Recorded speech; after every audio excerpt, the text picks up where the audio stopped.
स्वागत है सभी को आज के हमारी इस नई कहानी में। आज का कहानी महावीर हनुमान के नाम पे है। हनुमान जी के धर्म पिता वायु थे, इसी कारण उन्हें पवन पुत्र के नाम से भी जाना जाता था।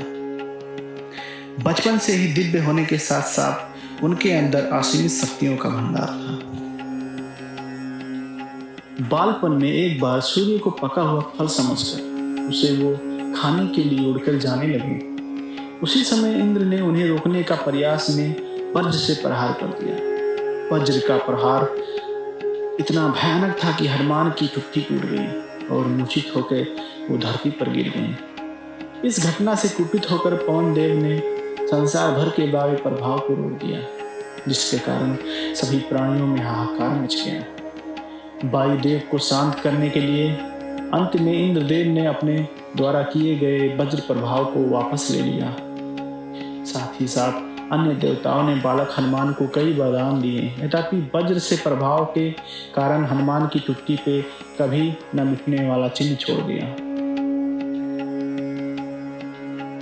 तदुपरांत जब हनुमान को सूर्य के महाज्ञानी होने का पता चला तो उन्होंने अपने शरीर को बड़ा करके सूर्य के कक्ष में रख दिया और सूर्य से विनती की वो उन्हें अपना शिष्य स्वीकार करें। मगर सूर्य ने उनको ये कहकर अस्वीकार कर दिया कि वो अपने कर्म स्वरूप सदैव अपने रथ में भ्रमण करते रहते हैं।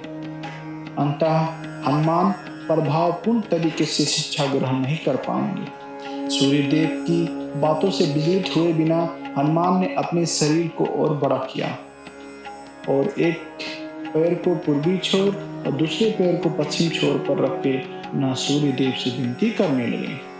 अंततः हनुमान के सत्यता दीनता से प्रसन्न होकर सूर्य ने उनको अपना शिष्य स्वीकार कर लिया। तदुपरांत हनुमान ने सूर्य देव के साथ निरंतर भ्रमण करके अपनी शिक्षा ग्रहण की। शिक्षा पूर्ण होने के उपरांत हनुमान ने सूर्य देव से गुरु दक्षिणा लेने के लिए आग्रह किया, परंतु सूर्य देव ने ये कहकर मना कर दिया कि तुम जैसे समर्पित शिष्य को शिक्षा प्रदान करने में जो आनंद की अनुभूति मुझे हुई है वो किसी गुरु दक्षिणा से कम नहीं है। परंतु हनुमान के पुनः आग्रह करने पर सूर्य देव ने गुरु दक्षिणा स्वरूप हनुमान को सुग्रीव की सहायता करने की आज्ञा दे दी। हनुमान की इच्छा अनुसार सूर्यदेव का हनुमान को शिक्षा देना सूर्यदेव को अनंत अनादि नित्य और अविनाशी और कर्म साक्षी होने का वर्णन करता है।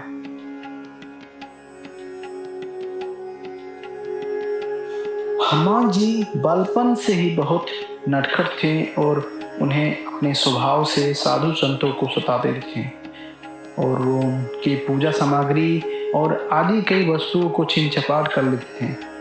उनके इस नटखट स्वभाव से रुष्ट होकर साधुओं ने उन्हें अपनी शक्तियों को भूल जाने का एक लघु श्राप दे दिया।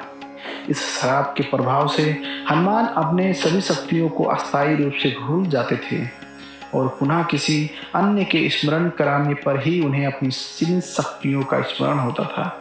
ऐसा माना जाता है कि जब हनुमान श्राप रहित होते तो रामायण में राम रावण युद्ध का स्वरूप पृथक भिन्न न्यारा ही होता। कदाचित वो स्वयं ही रावण सहित संपूर्ण लंका को समाप्त कर देते हैं। तो दोस्तों, आज की कहानी बस इतना ही। अब फिर मिलेंगे एक नई कहानी के साथ अगले वीडियो में। तब तक के लिए जय श्री राम।